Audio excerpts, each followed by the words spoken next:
Good to see you again. We are approaching the end of this course now, and I'm sure that you have learned about the complexity of the issue and how many actors that really need to be involved in the solutions of this major problem. Complex problems need complex solutions. When I were engaged for some 20 years back in this problem and initiated REACT, an international network action on antibiotic resistance, we posed the question, who is responsible for this problem? Of course, ultimately, the national governments are responsible for health and also then including antibiotic resistance and availability to essential medicines. But all of society need to be engaged. This is something that concerns everyone. Everyone needs to take part of it, everyone needs to change behavior, and we ultimately need to change social norms. In REACT work, we have been trying to merge academia, research, healthcare, and civil society together. I think that is, in essence, what I'm trying to say. It's not sufficient with government action. Civil society and action from professionals and everyone is also needed. Because this is, again, something that could be related to or making similar to climate change, where everyone is responsible to take action. Now, back to the government's responsibility. Who in the government would then be responsible? Of course, the Ministry of Health, surely, but also the Ministry of Agriculture, the Ministry of Research and Development and Education, but not the least the Ministry of Finance.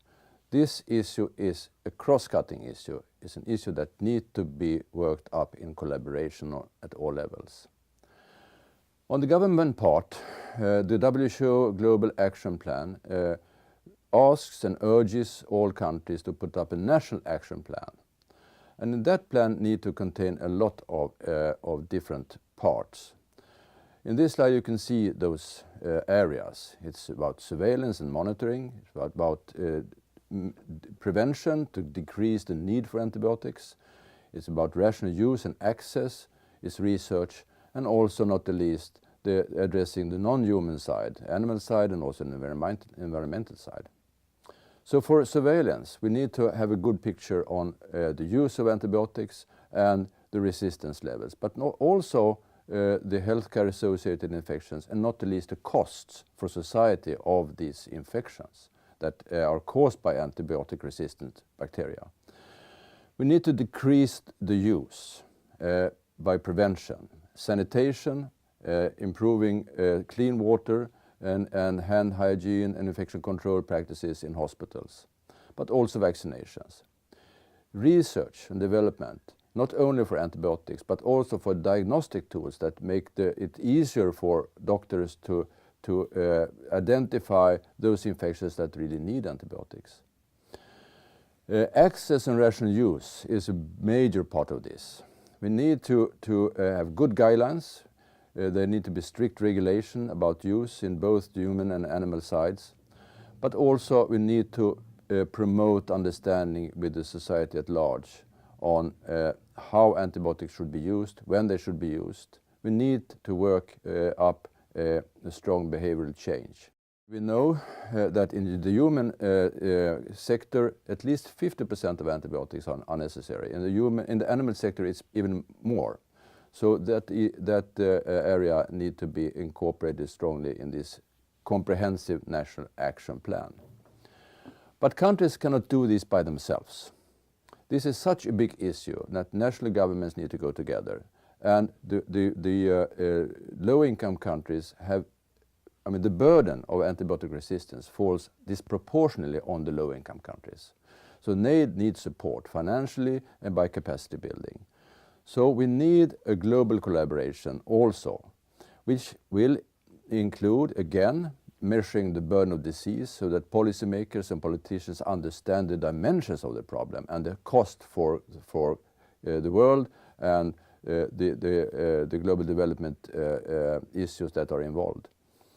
We need global funding mechanisms for innovation. We know that we need new antibiotics and diagnostics and alternatives. We know that this has been standing still for too long time. There need to be collaboration scientifically and also financially. In that, we need new business models. What do we mean with a new business model? Well, the old model where we get a new antibiotic, it's heavily marketed by the pharmaceutical industry, is misused, leading to resistance. That doesn't work. We need to have another model where the return of investment from the private sector is not gained by big sales. The debate is now ongoing, and I surely hope that it will materialize in some concrete action in the near future.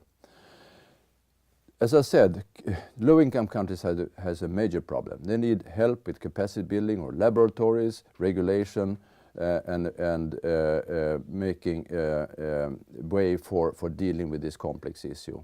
That also need a global fund. We need all of us to share best practices. What works, what doesn't work. How can we go together in trying to find good ways to intervene and make progress. So many things need to be coordinated at the global level. If we do that, we may manage. But the next slide is telling us what is going on today. We are trying to pour in new antibiotics in a system which is leaking all the time. It leaks because we are misusing these drugs. It leaks because we are spreading resistance all over the place. We travel with livestock and the food chain. So we need to mend or all these holes in the bucket also simultaneously. That is really something that we have to realize.